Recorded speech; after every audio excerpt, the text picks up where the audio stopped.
گزشتہ دنوں پنجاب اسمبلی کے اندر ایک بل چائلڈ پروٹیکشن کے نام سے پاس کیا گیا۔ چائلڈ پروٹیکشن نام سن کے آپ کے ذہن میں آپ سے عرف کے مطابق یہ سوال کرتا ہوں، کتنی عمر آتی ہے؟ بتائیے۔ نہیں 13 سال نہیں، 12 سال، 10 سال، 9 سال، 8 سال نہیں۔ چائلڈ پروٹیکشن کا مطلب 18 سال ہے۔ کوئی انسانی عقل، کوئی فہم و فراست کا ماہر، کوئی اپنے آپ کو بڑا دانشور، انٹلیکچوئل اور عقل کل سمجھنے والا اگر یہ سمجھتا ہے کہ اس کی عقل وہی سے فوق ہے، وہی سے بالا تر ہے، تو وہ دنیا کا سب سے بڑا جاہل ہے۔ انسان کی عقل جتنی مرضی ترقی کر جائے وہی بالادست ہے، مقتدر اعلیٰ اللہ کی ذات ہے۔ آپ اور میں آج ایسے انٹلیکچوئل بنے ہیں کہ اللہ کو یہ بتانے چلے ہیں کہ بچپن کی عمر 18 سال تک ہوتی ہے۔ یہ قرآن کی صریح آیت کے خلاف ہے یہ بل۔ اور بل کیا ہے؟ 17 سال 364 دن کا اگر لڑکا ہو، 17 سال 364 دن کی اگر بچی ہو، وہ نکاح کریں تو ان کو اریسٹ کر لیا جائے گا، گرفتار کر لیا جائے گا، خلاف قانون ہوگا۔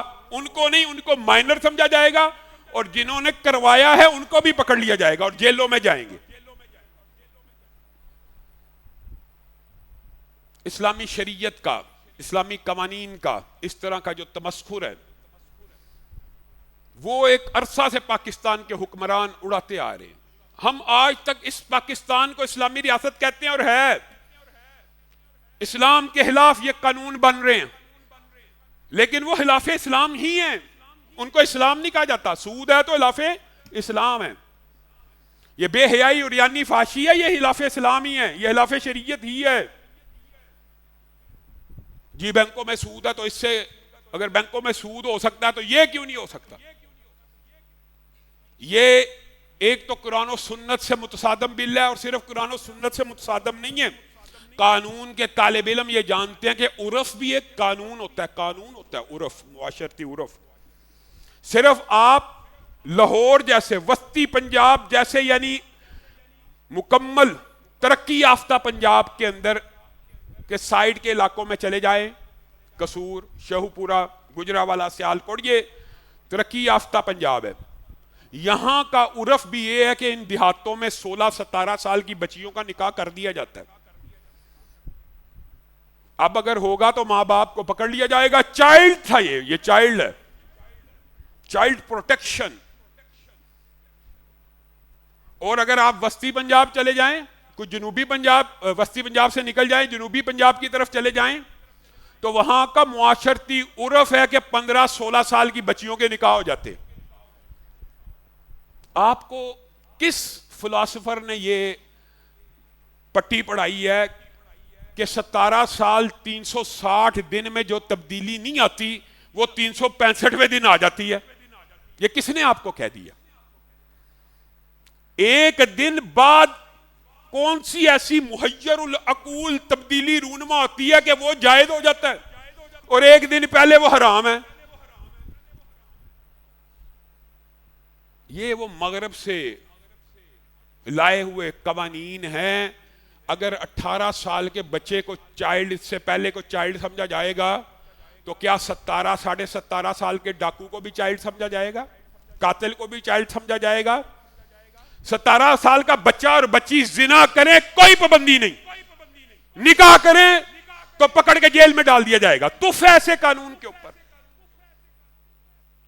یہ خلاف شریعت قانون ہے۔ اور آپ حیران رہ جائیں گے، یہ قرآن کی ایک ہوتا ہے اجتہادی نوعیت کا معاملہ، اس کے اوپر چلو علماء بیٹھے، یہ قرآن کی واضح نص ہے، جائیے حکمران بھی۔ اور افسوس ہوتا ہے پنجاب اسمبلی میں کوئی ایک بھی ایسا نہیں تھا جو اٹھ کے کہہ دیتا کہ اللہ تعالیٰ نے تو قرآن پاک میں اس سے بھی بڑی بات کی ہے۔ حقیقت یہی ہے کہ جو نکاح کی عمر ہے وہ سن اور سالوں کے اوپر ڈیپینڈ نہیں کرتی، وہ استعداد کے اوپر ڈیپینڈ کرتی ہے۔ ایک بندہ 40 سال کا ہو اور اس کے اندر نکاح کی استعداد نہ ہو، وہ دھوکہ اور فریب کر کے نکاح کرے، یہ بھی شریعت میں قابل مذمت ہے اور نہیں ہونا چاہیے۔ بھائی تیرے میں شادی کی صلاحیت ہی نہیں ہے، استعداد نہیں ہے۔ نکاح کا تعلق صلاحیت و استعداد کے ساتھ ہے اسلام میں۔ ان چیزوں کے اوپر پابندی لگانے کی بجائے کہ ایک مرد دھوکہ دے کے نہ مرد ہو شادی کر لے، اس کے اوپر پابندی ہونی چاہیے۔ آپ پابندی ان چیز، آپ صرف باہر کے لوگوں کو خوش کرنا چاہتے ہیں، اور اس کا مقصد کیا ہے؟ اسلام نے واضح طور پہ نکاح کی شرط استعداد اور صلاحیت کے ساتھ بیان کی ہے۔ جب صلاحیت و استعداد پیدا ہو جائے، اگر وہ 14 سال میں، 15 سال میں، 16 سال میں، 17 سال میں پیدا ہو گئی ہے تو نکاح ہو سکتا ہے۔ نکاح نہیں، رخصتی ہو سکتی ہے۔ نکاح تو بہن بھائی آپس میں فیصلہ کرے کہ میں نے تیرے بیٹی سے نکاح کر لیا، رخصتی کے بغیر تو بھی ہو جاتا ہے، اور اس کی دلیل قرآن کی یہ آیت ہے۔ یہ بات آپ کو سمجھانا مقصود ہے۔ واللائی یئسن من المحیض، وہ عورتیں جو حیض سے مایوس ہو جائیں، مطلب 40 50 60 سال تجاوز کر جائے، جب حیض آنا بند ہو جائیں، اور واللائی لم یحضن، اور وہ بچیاں جن کو ابھی حیض آیا ہی نہ ہو، ان کی عدت اللہ تعالیٰ قرآن میں بیان کر رہے ہیں۔ رخصتی بلوغت کے بعد ہی ہونی ہے، لیکن نکاح تو قبل از بلوغت بھی ہے، قرآن میں ہے، قرآن میں۔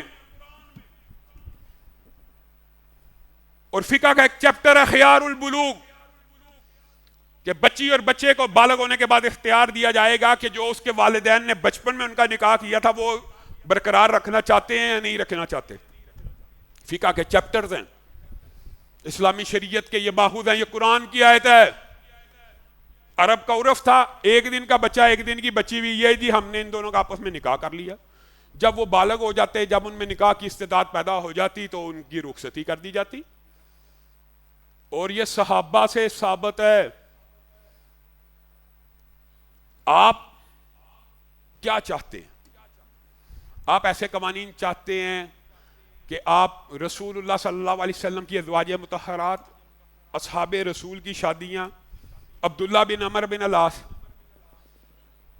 عبداللہ اپنے باپ سے صرف 12 سال چھوٹے تھے، 12 سال، صرف 12 سال، ساتھ چلتے تھے تو لگتا تھا کہ بیٹا باپ سے بڑا ہے۔ صحابہ اور صحابیات کی شادیاں تو 15 16 14 سال کی عمر میں متعدد ہیں، لیکن میں ان کی بات نہیں کرتا جی وہ جی آب و ہوا تھی تب تھا یہ تھا۔ پاکستان میں آئیے، ایمانداری سے بتائیے کیا دیہاتوں میں 17 سال یا 16 سال کی بچیوں کی شادیاں ہوتی ہیں کہ نہیں؟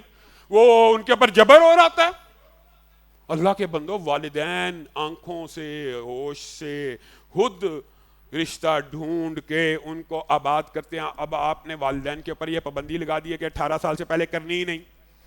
یہ کیا ظلم ہے؟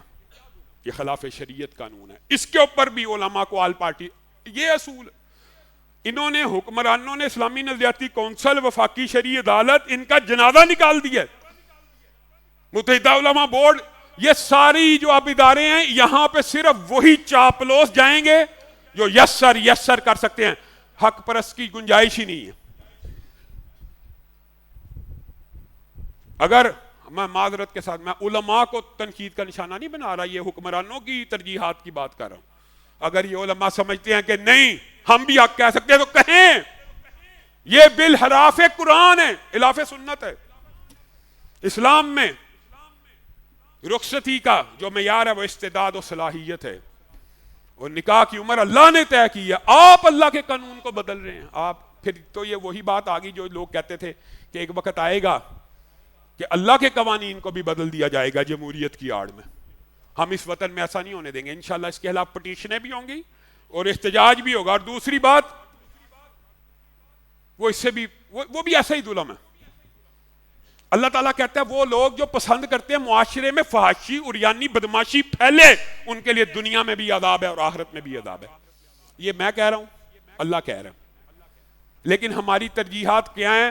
ہم فحاشی عریانی کی صنعت کو 50 ایکڑ کی فلم انڈسٹری کے لیے اسٹوڈیو بنانے کی اور سبسیڈائز کر کے ہم چاہتے ہیں معاشرے میں بدماشی پھیل جائے، یہ پاکستان ہے. پاکستان اس لیے بنایا تھا کہ فلم انڈسٹری کے لیے 50 ایکڑ جگہ دے دی جائے. اور بھائی اب یہ بات کروں گا تو شاید کچھ علماء بھی اعتراض کریں. فحاشی کی تشہیر فحاشی سے زیادہ بری بات ہوتی ہے. رسول اللہ صلی اللہ علیہ وسلم نے کہا ایک بندے نے رات کو گناہ کیا اور اس کے گناہوں پہ رب پردے ڈالتا رہا اور وہ باہر نکل کے کہنے لگا میں نے رات کو یہ کیا تھا یہ کیا تھا, وہ زیادہ بڑا گناہ گار ہے. آپ گناہ کی فلم انڈسٹری کی تشہیر کر رہے ہیں کہ یہ جی ہم نے کر دیا. اور بھائی ڈک چھپ کے اندر دی ٹیبل کوئی بات ہو اس کو تو ڈکنا اور چھپنا چاہیے, لیکن ہمارے وزیر ایسے ماشاءاللہ ٹرین ہیں, پریس کانفرنس کہتے ہیں الحمدللہ. جی کس بات پہ الحمدللہ؟